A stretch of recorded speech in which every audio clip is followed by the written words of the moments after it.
Welcome to the Nest Podcast, your weekly home for sports news, video game reviews, and hot takes with your hosts, Brandon, Zach, and Justin. Enjoy the show.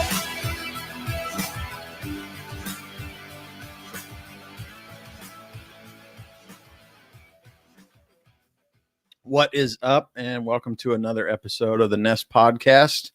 We've got a bonus today, and joining us is Garth and Jerome. What's up, guys? What's going on, guys?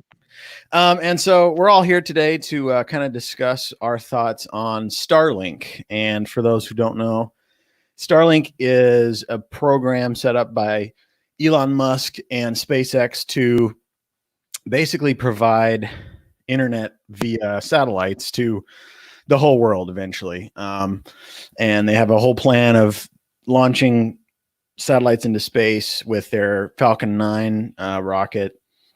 And we're just going to get into all the little details and stuff like that and our thoughts and everything. So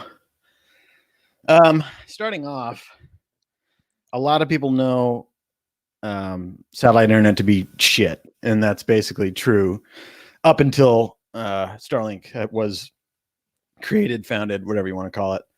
And I have a bit of experience with that. I'm a technician for the lottery, so I set up like lottery equipment and stuff like that in places, and we use HughesNet satellites to communicate, and it's very slow. And anyone who has their internet service knows that it's very, very slow. Terrible latency and stuff like that. We'll get into that. And Starlink is coming in and just basically revamping the entire idea of satellite internet, and I think it's a pretty cool endeavor, and I think it's going to change the way people around the whole world communicate, not just, those of us that live in populated areas. I mean, satellites can reach untouched parts of the world, so this is very very big news for people that are kind of remote and stuff like that. So we're just going to give our thoughts and stuff like that. So what do you guys, what is your initial reaction to the idea of the whole Starlink program, or whatever they call it? 2 words: space junk. Yeah, that's a big one, and we definitely will get into that too. Garth? Not impressed. I've seen it. Okay. Think back to your childhood. Do you remember Batman Forever? Yep. Edward Nygma. Okay, it was the Riddler. Sure. Jim Carrey. Yeah. So his plot was. Why didn't you say that? Leading us down this road. I'm trying to craft a story, motherfucker. Hold on. Why didn't you just say the fucking Riddler? You had to drop a real name. Go on. Anyway, the Riddler. He did some stuff. Yes. The plot was the Enigma box, which he gave to everybody in the world, and they could all watch TV, but he was stealing their thoughts. So, I'm pretty sure Elon Musk was a big fan of that. But I think it poses the bigger question of, worldwide internet, isn't that a lot of power? Yeah, for sure. It's a lot of money, not just power. I mean, if you think about it, the existing satellite internet companies could say the same. Granted, their service sucks, but there's nothing stopping them from being worldwide. I mean, how many competitors does Starlink have? Well, I have seen that Amazon wants to try to do something. Okay. And then there's some company called like One Internet or One World or something like that that's going to OneWeb. OneWeb. There you go. Yeah. Yeah. So they just filed bankruptcy. Oh, really? Nice. Yeah. Well, so they're out of the running right now. Right. Yeah. So how much shit we gonna put in the sky? That's what I was gonna say. It's like it seems like if this does become a situation where these companies are competing, a lot of stuff is going to be up in the sky. My initial reaction to all this stuff is to be scared. Skynet. I think it's a pretty scary idea. Yeah, exactly. Skynet. We're moving much closer to the world where EMPs are going to be used by the militaries to disrupt entire countries. And Oh, you could do that today. well, yeah, but the We could have done that the 50 years ago. Skynet ability and all that stuff is just going to make the likelihood of that increase a millionfold. Yeah, I mean, Yeah. they're probably going to be the front runner for the best ISP in the world. And if, like you said, militaries and governments change from whatever their provider is now to Starlink, and somebody knocks that down, then you essentially knock out the whole communications network of the military or whatever government that might be. So that is definitely a concern. And all you could really need to do is take down one of those satellites that's above whatever country you are trying to attack or whatever. So that's definitely a big concern. But what's I don't know enough about it to know his business model. Is it for private consumers, or For everything. is he? Yeah. Or my concern would be he would strike a deal with nations. Hey, if you want to provide free internet for your nation, and take it out of tax dollars or whatnot, we have large municipalities here that have free internet. Sure. So, if I think it's a dangerous game when, if countries sign up for internet, then what's to say you don't have somebody, slipping somebody some money backdoor to slow somebody's internet or take it down for a minute, something like that. As of right now, from what I know, it's just going to be in the North American quadrant. So it's just experimental for right now. And I do also know that our military is doing some experiments with it. What experiments? I obviously don't know. Killing people. Under wraps. Air Right. Force, Yeah. Air Force. No, I think they're going to be comparing it to whatever they currently have, and then about future, buying, purchasing, whatever the case, creating backers to, who knows what. That's my thought on that. Yeah. Yeah. I know the Air Force in particular is very interested in it, and they're working with him to do, like you said, who knows what. And as far as we know, the Space Force or whatever they're going to do with that is right now a division of the Air Force. So that could potentially mean something's going to go on with that. But yeah, just like Jerome said, the initial plan is to have North America online sometime this year. And I don't know if coronavirus has put a halt to that or not. They do have a scheduled launch for more satellites August 16th. And I didn't see anything that said that was on hold or not. So I guess we'll just see. No, and Zach, they also have another one scheduled for the 30th. So 2 weeks later, they've got another one set to go. And they're dropping 60 every time they go. Yep.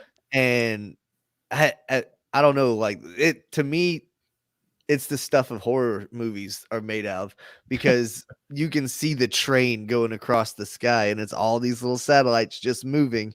And it's like, shit, it's just like the little ticker down at the bottom of your screen. It's just scrolling across in the sky. Looks like little stars just floating on by. It's some crazy shit. Yep. I wore my Patriots hat for a reason, because a lot of people out there probably hate the Patriots. So that's the closest thing I've got around here to a tinfoil hat. So I think that this guy could potentially hack into and ruin everyone's whatever, I want to know about the security. What do you guys think or know that they've implied to keep you safe with all of this?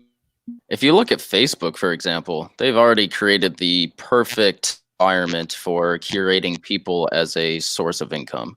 And, every post that you find, everything that you, share, it's all being monetized somehow, some way. You're being looked at. And Google, for example, I created an article a couple of years ago looking at the terms and conditions you're actually buying into just for using Google, and it's you are now being monetized just by looking up something, right? Looking up Pornhub, for example. Yeah, just by using Gmail, essentially, emails that you send and receive are monetized in some way or another, which is part of the reason why we all get those weird ads that, you know, are something we just talked about or something that we mentioned offline. There's something going on in the background of sending and receiving data that they're monetizing and then selling that information to advertisers to say, look, this person is into this. If you advertise this to them, that's going to incentivize them to buy such and such product. And I mean, for security on that, it's an open wild west scenario, because like Jerome said, when you use the product, you consent to their terms and conditions. So there is no necessarily security violation there because we all agreed to it. So Yep. I think the big concern is the security of the network itself. Like, can someone hack into your private account, if you will, with Starlink? And who knows? I mean, that's as easy as someone hacking your email. All they need is a username and password, you know. But what are they going to use? You know, two-part authentication where you have to use your phone on top of that. You know, that's something to think about. That's what I would do, because if you're going to be monetizing, you know, something as large as the internet, I would want some pretty good security.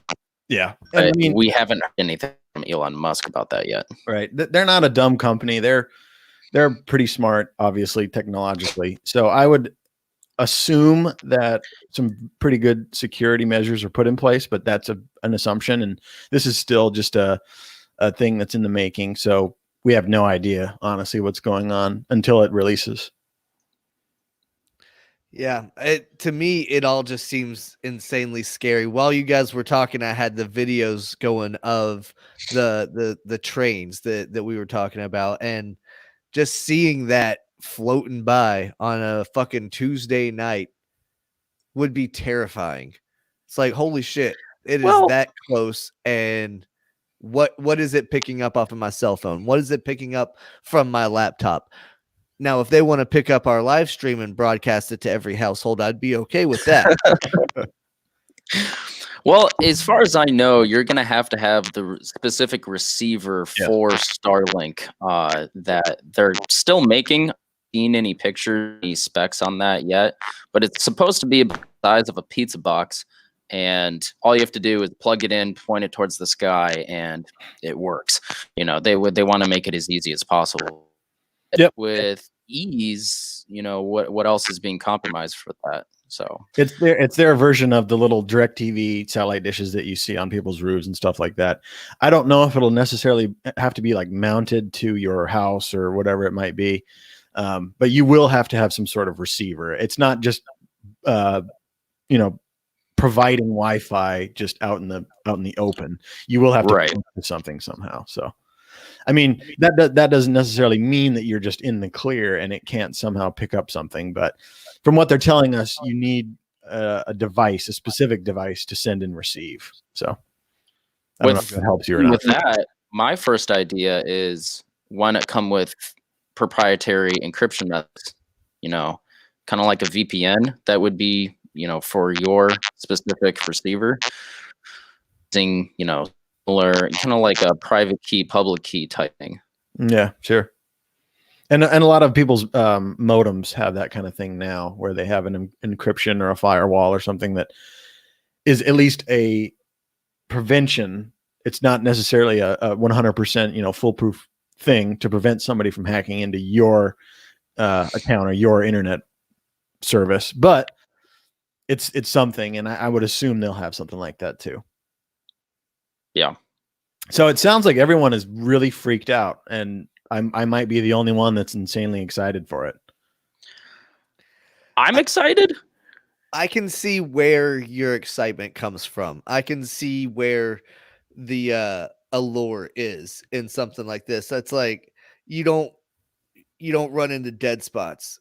You know, being from East Tennessee, where Garth currently is, we know a thing or two about cell phone dead spots, especially years ago whenever I lived there. You would be, I don't know, it still might be this way, but you could walk to the back of Walmart and you would drop your call because there was a dead spot in the back of Walmart. And that would happen pretty much all over the place. I could definitely see how a lot of people will be attracted to the idea of having service wherever they go, being able to watch their YouTube, watch their Netflix, watch their live streams of the Nest podcast while they're on a subway, while they're zipping through traffic or whatever in their Teslas. I get it. I'll take it one step farther than that. Go ahead. Think about someone even more isolated than that. Like, let's say North Korea, for example. 99% of the population there can't access the internet. And what internet they can access is most likely a dumbed down version where you can't access half the shit that we can access. Yeah. No .com. Now, let's say somehow, some way, somebody smuggles in a Starlink satellite dish and you can hook that up and you can get to the real internet and start actually learning shit about the world. Because of all the societies that are isolated, that's probably the biggest one that just has no idea how the rest of the world works. Think of the change that can bring to countries that don't have their own form of free speech or free will, and they're just under a huge blanket where they don't know what the rest of the world is like. That's where I see it be world changing and life changing for people. Sure, it's going to be great to be in the woods and have cell service or whatever, but I think for those specific cultures that are just oblivious to the rest of the world and how things operate and how things work and what life is like other places, this is potentially eye-opening and life-changing and almost regime changing at some point, because once people start learning how the world works, they're going to think what we're doing here is no good and we need to change something. But in cultures like that, go ahead. This is going to go all the way back to governments. You were talking about that earlier. North Korea is not going to allow them to get the hubs or whatever into the country to even get connected in the first place. So they're still going to be kept in the dark. Sure. That's why I said smuggle one in somehow.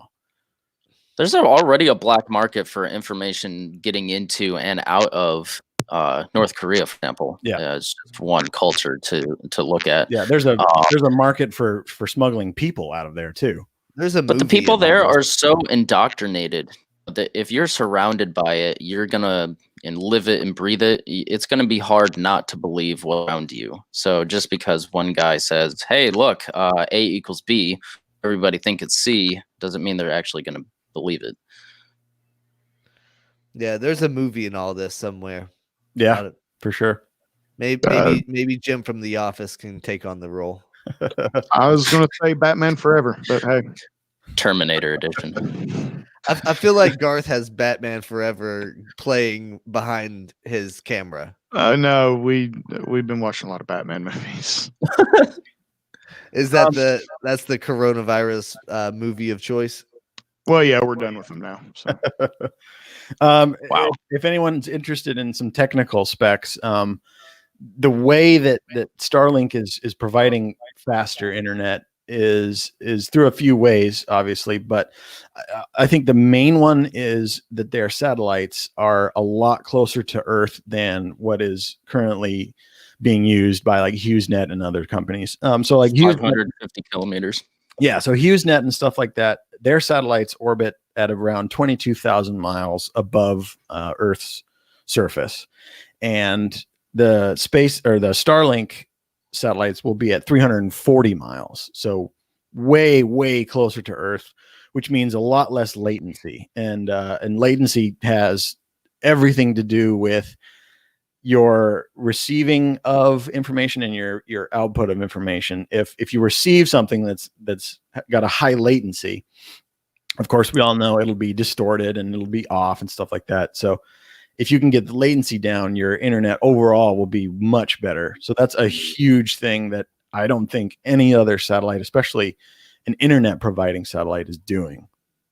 Well, I mean, for those who don't know what he is, one way is self experiment. You have a computer, go down to the Windows, type in command, ping anything like Google, for example, type in google.com, and it will come back with in milliseconds what the rate for those data packets are. And that's basically what latency is. That measurement in milliseconds is exactly what it takes to take, from your computer all the way from to or wherever the servers, all the way back to your computer. And you just did it as you were talking, didn't you? No, I didn't actually. Oh, okay. I was hoping you did, because I was hoping you would tell us what it said. Because I'm interested. I'm curious to know what it is for you right now. Yeah. You can also do a speed test for your internet provider, and you just download an app, or you go to the website speedtest.net, and that'll tell you your latency for your overall internet provider. And I can do that. And mine's usually really low because I have fiber optic. So yeah, I have a 4 millisecond ping, which is, it takes 4 milliseconds for me to send and receive a piece of information. So that's really fast. I mean, of course, 1 millisecond is literally as good as it gets, but the single digit milliseconds are top of the line right now. And of course, if they're going to be, you talked about latency. I think, I may be mistaken, but I think they're going to be using lasers for communication between the satellites around them. Well, yes, that's correct. Yeah. So in fiber optic, it's going through glass. So it all depends on the refraction rate and the distance that actually has to travel. Like, for example, from here to the UK, it's roughly about 60 some milliseconds, which is still stupid fast. Oh yeah. Sounds accurate. Yeah. And what's crazy about internet as it is now is something has to travel through a piece of cable for it to communicate.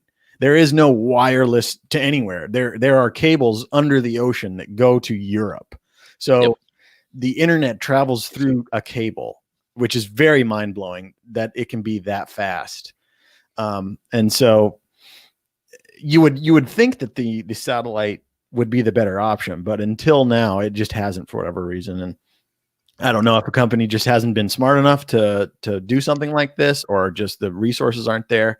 And like Jerome just mentioned, the money thing is big. And this does cost SpaceX a lot of money at the moment. I think one Falcon 9 launch with the 60 satellites on it is somewhere around 300 million or something like that. 300,000 times 60 times whatever the cost of the launch is. Yeah.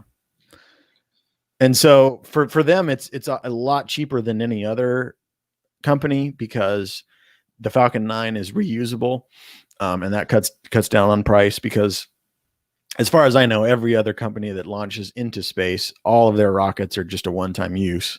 So that's a big one for SpaceX, and that's why probably they can do it. And they're of course heavily funded by the rest of Elon Musk's crazy projects. Yeah, like OneWeb, the competitor that just went bankrupt.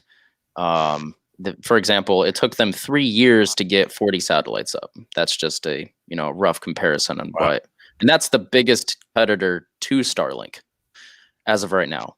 Yeah. So he has a lot of resources available to him that no one else has. Right. So what sort of latency is Starlink advertising? Single digits. Really? Yeah. I just did mine, and mine's at 34. I'm on Wi-Fi. Don't know if that matters. Yeah, a hardline connection would be ideal, but yeah, Wi-Fi is what everyone's going to be using on phones and stuff anyway. So now, would it be synchronous or asynchronous with up-down speeds? I'm not sure. Well, I mean, they're going to be using the NATO K bands, the upper and lower bands. So I think it'll be fine, to be honest. Yeah, I mean either way. I mean, I've never had synchronous internet anyway, so he's touting gigabit speeds. So ooh, okay, we'll see. He's a very optimistic person. Yeah. So who knows? But I mean, even 300, 400, 500 megabits is faster than anything you can get right now, satellite wise. Right. Now, how many people do you think are going to be pissed off when they discover that their little router they have can't handle it, or their modem? Well, they'll soon find out, and they'll upgrade.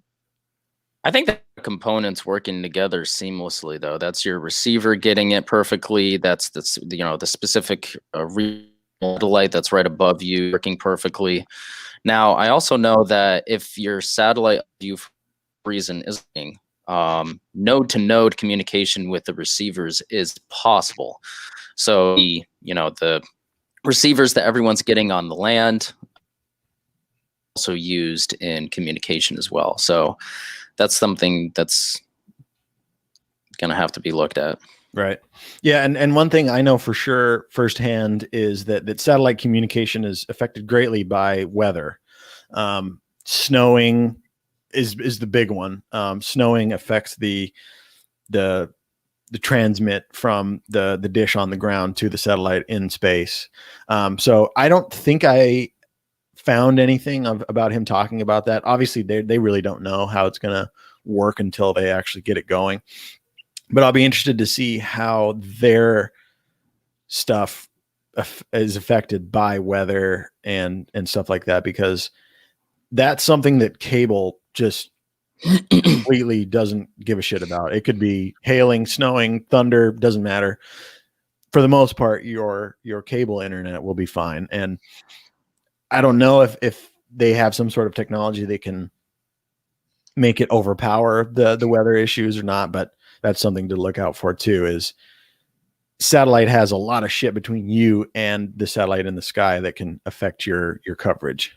Right. But with these satellites, they're closer than most. So true. Yeah, that's very true. Maybe, shit, if it goes from like 500 megs down to 100, I'll be all right.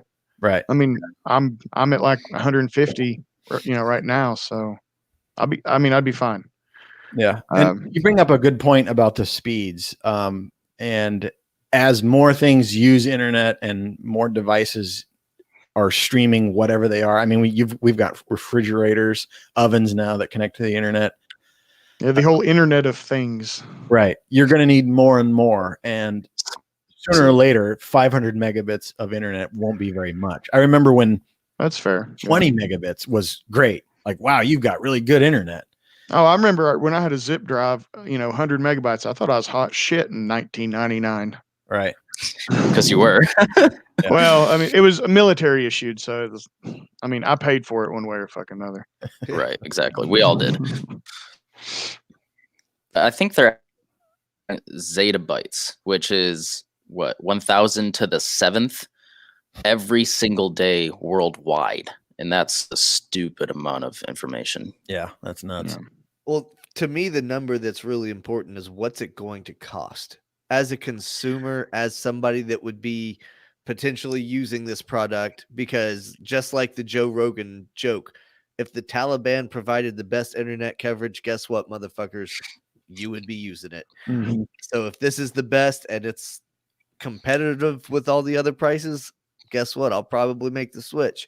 So what do we know? What do we know? Is it going to be affordable, or is it going to be something kind of like Tesla to where only the super rich can afford it at first?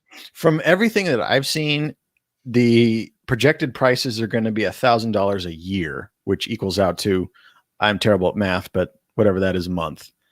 That's about $85 a month, somewhere in there. Yeah, that's high end internet, if you will. I pay around 110 to 120 for a cable and an internet bundle, so that's pretty on par.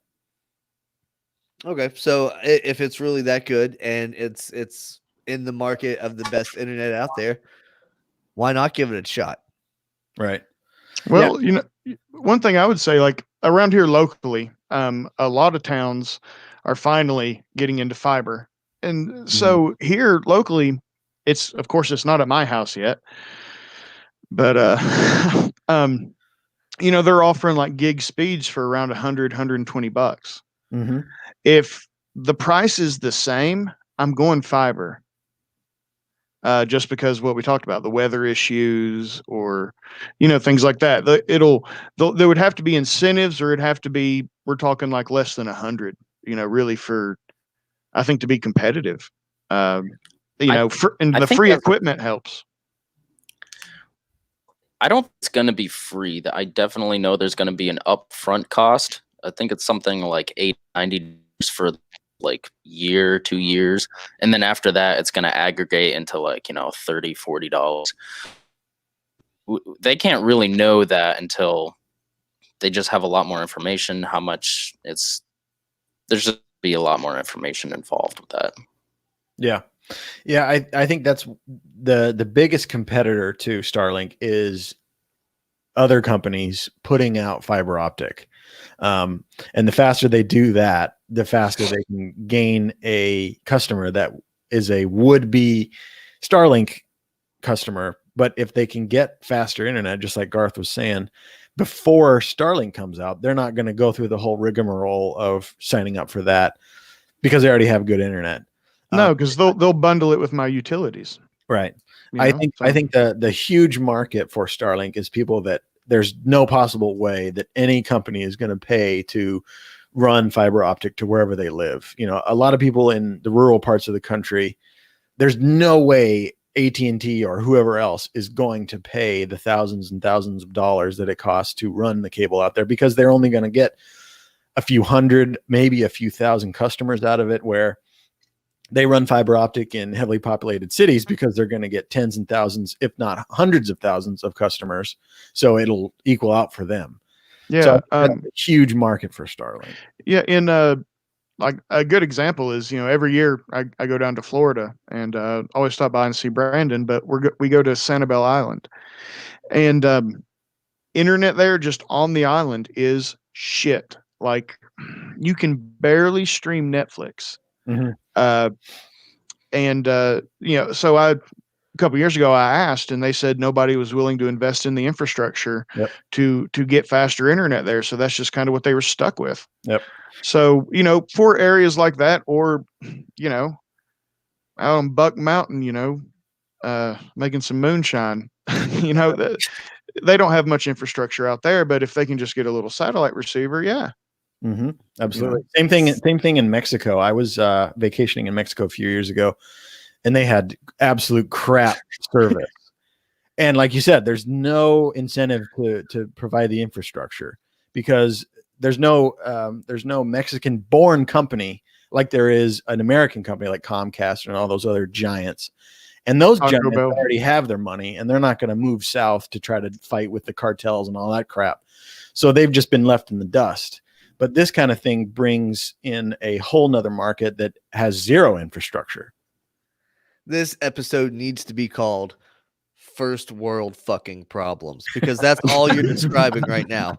You're sitting here talking about, oh, I was sitting on a motherfucking beach and I couldn't watch Netflix. I was making some high quality moonshine and I couldn't watch YouTube video of fucking Rachel Ray. Get the fuck out of here. You know how boring that shit's gotta be? Right. I mean, how about this? You're on vacation and it's a football Sunday, and now you want to be able to watch the game, but now you can't. See, that's fair. I had a very hard time keeping up with my fantasy teams. Yep. Yeah. Which probably you got me there. That's at least well, it's still a first world problem, but you know, it's close to the heart. It is. That is right. It's closer to my world, so it hurts a little more, but it's still first world problem.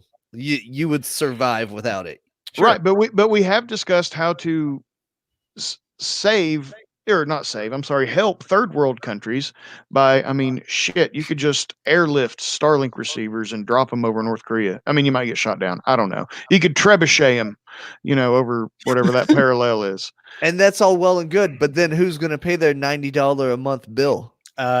You could set it up where Starlink has a philanthropic section where they somehow donate these to third world countries, or do it like Tom's shoes. Every time you buy a fucking pair of Tom's, they send another pair to somebody else. Just do it like that. There you Start calling you Zachy Sanders up there. Zachy. I mean, I genuinely think that's one of the bigger ideas of the whole thing, because otherwise there's really no need to give North America better internet most of us have good internet. I think the big thing he's trying to do here is make it worldwide. Yeah, And that's a sales pitch. yeah. And, I mean, it's going to take a long time for those places to get the equipment, the know-how, the whatever it might be, but it's there. There's no one saying, hey, I'm going to run an internet cable into wherever it might be. But Africa. Yeah. But there are satellites up in the sky. And I mean, unless dictators start putting up metal roofs over countries or something, I think they'll be good. And it may get to that. Wouldn't that be some shit? We talked earlier about, wearing our tinfoil hat. What if the military gets a hold of this technology and then now they're using it to spy on other countries? So the natural response for them is to try to build some sort of other camouflage or way to prevent that. It's going to happen, either a physical barrier or they're going to launch their own. If you think we're not already spying on, we are country, absolutely 100%. I mean, people like fucking Bradley Manning prove that when they leak all those fucking documents and everything. But it would just make it all the more real because you can see this. You can see it flying by your fucking house. Right. I think there's actually a website where you can actually track exactly where it is at any given time, and then if you really want to, on a Tuesday night, you're gonna bring your family. Yeah, exactly. Show your little youngins. So they're looking forward to. So that little train we saw, is that was that a one-time occurrence, or will that happen like on a weekly, nightly basis? See, that I don't know. It's so small right now that it could just be a once in a lifetime thing that you see it. But as it grows and as it gets bigger, who knows? That might be every night in the night sky. And that's what astronomers are worried about, is that eventually all the space junk, all the space trash, shout out to my boy Jeremy's band there in Mississippi. All this space trash floating around will eventually make it harder for them to use their telescopes and use all of the equipment here on Earth to look out into deep space and find new galaxies, find new planets, look for other signals that are coming in. We lose a little bit of that capability by increasing our ability to watch Netflix while we're kicked back drinking on the beach. Yep, absolutely. But I mean, what I know is that it's gonna be. The more I think about it, it's not going to be as congested, because the way that they plan on getting rid of their used satellite that's not working, they're going to plummet it either sun or into the atmosphere. And that's already been a used method for getting rid of satellites. And you don't really hear about satellites, crashing in a garage. It may happen once in, few years, but you really just don't hear. Yeah, that's another side effect, if you will, of the low level that the Starlink satellites orbit in. Like I said, the other providers have their satellites at 22,000 miles up in the air, or up in space. So when those decommission, it takes hundreds, if not thousands, of years for those to eventually get sucked into Earth's gravitational pull heavy enough to bring them into orbit and burn up. Because Starlinks are so close, it takes 1 to 5 years for that to happen. And so whenever those die, it's a lot more easy for them to burn up in the atmosphere. So that's one thing that they've said that is going to help mitigate that, is they're not just going to be decommissioned and sit up there floating for years and years. And they do have some sort of onboard automation that will help them avoid each other and avoid other things in space. So they have like a computer, if you will, that'll tell them, hey, something's coming our way, so we need to move this way or that way to avoid stuff. So they're not floating up there dumb, just waiting to get hit. My Roomba's got that, though. Yep, sure does. Yeah, and so do Teslas, and we haven't heard of any of them driving by themselves into anything and crashing. Well, That So was tongue in cheek, by the way. But I got Yeah. I got a question. You said one thing that makes these Starlink satellites more effective is their proximity to Earth. They're much closer. I mean, if it was that easy, why didn't like HughesNet or whatever just think, hey, why don't we move them a little closer? I mean, if that was the fucking solution, I mean, Yeah, I'm sorry, I did- that seemed obvious to me, but I mean, maybe they didn't have the technology to fly so close. I don't know, but I'll be damned if I wasn't at HughesNet kicking myself if it was that easy. Yeah, that's a great question. I have no idea why they wouldn't have done that. I don't know if there was some sort of implications that prevented them from doing that at the time, because their satellites have been up there for years by now. Right. Maybe this is a tinfoil hat kind of thing, but is it possible that there were international laws restricting it, and then Elon Musk kind of greased the wheels and got some laws, quietly, amended or so to allow low level orbit? I have no idea. I don't know. That's a really good question, but I do want to say it's governed pretty heavily, and whether or not he, kind of slid it under the table, so to speak, I think a lot of more people would be talking about that if that were true. Yeah, I would think so, but Corona. You're not wrong. You said earlier, we were throwing up the air quotes and all that stuff, and just now governed.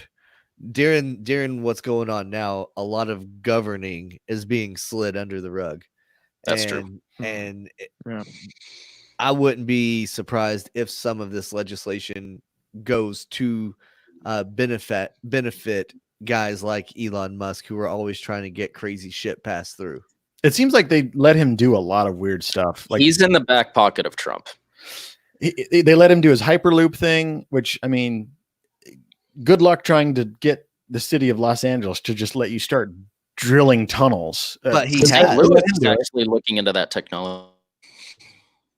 Yeah. So I don't know. I mean, clearly he's a smart guy, but I don't know what sort of leverage he has to do in order to get these crazy projects off the ground. I mean, I have no idea. So, I mean, considering what he's already done, he's kind of waved in the face of NASA and be like, haha, bitch, I can do it better than you. Mm-hmm. Ever since 1970, when Nixon was like, you know what, let's stop doing this whole space thing. And he pretty monetized the whole NASA operations. That's why you didn't really see much going on the past 20 years, because the technology just wasn't being looked at. It's not that it wasn't there.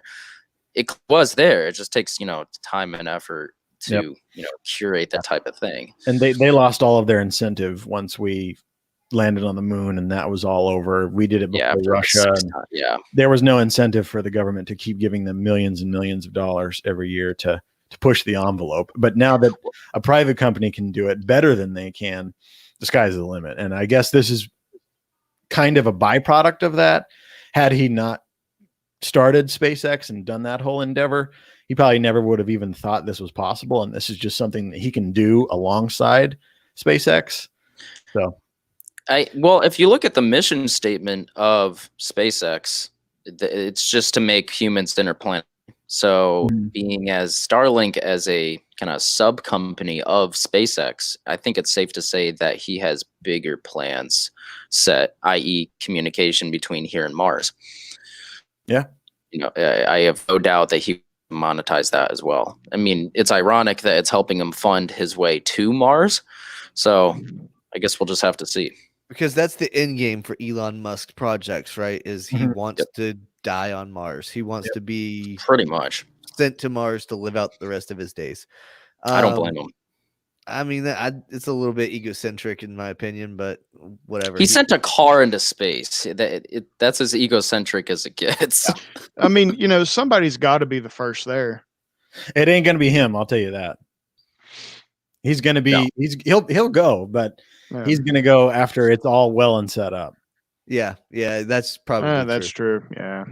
I mean, he's smart. He's not going to be the first one to go. Come on. I'd at least wait for a shitter, Oh yeah, absolutely. Get some of that Starlink internet set up there first. Fuck yeah. Watch my Netflix. I mean, if you can't watch Netflix in Mexico, I'm not going to Mars without internet. Fuck, I'm not going to Mexico now. I didn't know that. Well, speaking of wanting to get on the internet, I'm dying to finish the season of Ozarks. What are you guys watching while you're locked in? I Schitt's just Creek. binged that. Schitt's Creek, that was a pretty good one. I watched a bit of it, but lost interest after a while. Let me know how you finish up with it. Will do. Garth, we let's- know you've been binge watching Batman. Yeah, mainly I've been playing a lot of this is horrible. A lot of Animal Crossing. Nice. Everyone's playing that game. Yeah, I'm pretty much crushing it in the turnip trade. I made like 9 million today. Holy Wow. shit. So See, I'm kind of behind the times. I have not even heard of this game. What is this? Does Emma not have it? for her No. Switch? Wow. Emma Whoa. plays Wow. Emma plays real games. You guys are terrible parents. uh, Yeah, it's like a dumbed down version of, not dumbed down. It's a more childish, maybe is the word. it's a child's intro into Skyrim. Kind of. I'd say Okay. it's more Minecrafty. Well, a little, yeah. I mean, you learn recipes, you craft things, you Okay. build a house, you upgrade your house, you go fishing, you collect fruit, you grow flowers. It's just, I don't know. It's mindless entertainment. Yep. I played Call of Duty for a long time, but shit, after about 2 to 3 hours of that, I mean, I'm not gonna say you're wore out, but I mean, you got to take a break. Absolutely. Because you're concentrating and shit. But I don't know. This game, I can just sit there like all damn day, really. Yeah. My wife is fully addicted to it, and she's not working. She plays it. Yeah, constantly. Hey, if she needs any fruit or flowers, holler at me after this, right? But I'll tell you something we did do really cool yesterday. If y'all are into Twin Peaks, we watched season 1, episode 1. Well, I got to watch about half of it. But they had Kyle MacLachlan, who played Agent Dale Cooper. They had him on Twitter, and he was live tweeting, all the inside facts about the first episode and stuff. And that's kind of neat. But we've also watched a lot of Facebook live shows. We've had quite a few concerts canceled, and so they do. So they've been doing live shows, and so I'd planned to spend money on merch. So I've been trying to support the bands still that I would have supported anyway had I gone see them.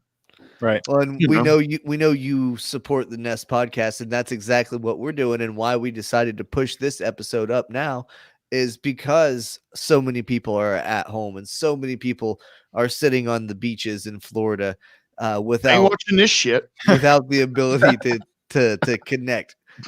We're trying to give them something to watch, something new, something fresh all the time. Right now, we're running 2 episodes a week, which is pretty good for a do-it-yourself podcast. And Jerome, you're rocking the hoodie. I see that. I like that. Why don't you tell the people where you got that? Well, I like the second it came up, I think Brandon texted it to me, the link. Yeah, there it is, right there. He texted me the link, and he's just like, "Hey, whatever you want, go ahead, take a look." And like 2 seconds later, I found this. I was like, Perfect. Of course, me being so bored, we decided to tie-dye it. It looks even cooler. Yeah, heck yeah. No, that's awesome. Yeah, I was gonna ask, I didn't know that we had that print available on You did. the website, the link below, but that's pretty awesome. It looks a lot better than what they sell. Yeah, probably. That's aftermarket. I'm actually gonna add some red to it later. So, Dude, do it to it. Yeah, that's awesome. Post some pictures and we'll share it out. So final thoughts on Starlink. Are we all tinfoil hatting this and calling it Skynet and staying away, or are we kind of excited? I mean, I wouldn't go as far. These things aren't weaponized. I'm not going to say they're Skynet. However, the data breaches or the security parameters behind it, how the military is going to be using it, it's all going to be kind of, it'll be interesting to see how it goes from here on out. It's early to tell, but I'm on the fence, at least right now. I've already sold my soul. I mean, Google, Facebook, Amazon. Yeah, money talks. So, I mean, I'm a capitalist. If if the price is right, I mean, yeah, I'll do it. I was bashed on you guys for your first world problems and for your needing to watch Netflix while you're sitting on the beach and complaining about not being able to watch your videos while you were on vacation in Mexico. But I would probably get it if it was available and it was as good and as affordable as whatever I've got at the house already that I'm already paying for. It's like, well, I mean, if they could sell a bundle like, you get the receiver for your home and then you get apps for all your family, on their mobile devices, that way you don't even have to rely on 5G anymore or whatever is next or whatever. That could be a game changer. Verizon already bundles, so I mean, shit, why not do something like that? Right. Bundle with us and you'll get 2% off of your ticket to Mars. Yeah. Fuck yeah. I mean, it's closer than I am now. Yeah. Yeah. Right. Yeah. I'm excited about it. Granted, I already have good internet, but I just think the idea of it is pretty exciting. It's got the potential to be a big game changer. And for years now, the big internet providers have had a stranglehold on it. And Google tried to come in and put fiber in places where other companies wouldn't, and they've scaled that back. They don't even do that anymore. They just maintain what they've already installed. So there's been a real lull in the ISP world. And if people aren't putting fiber wherever you live, there's nothing you can do.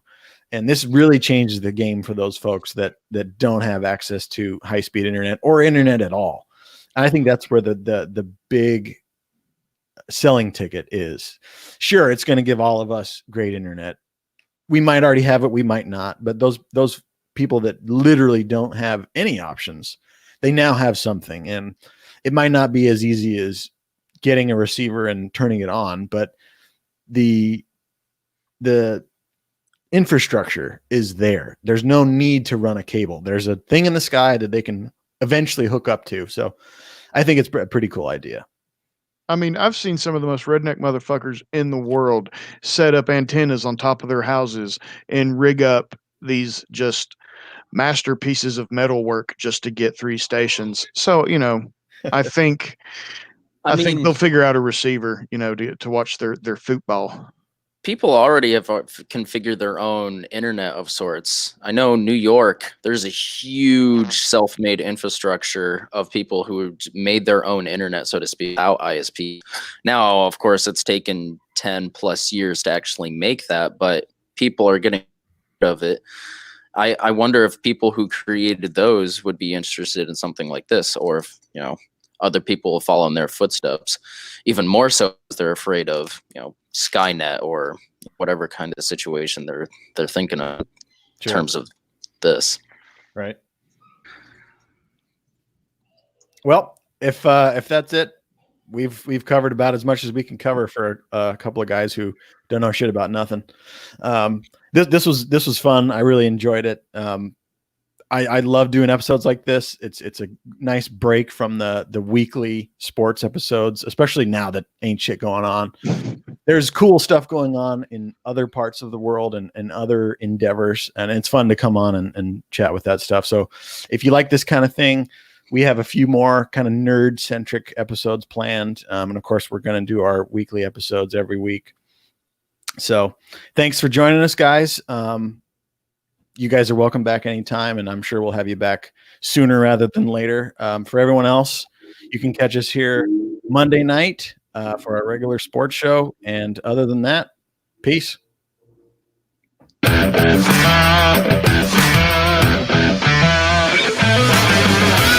for listening.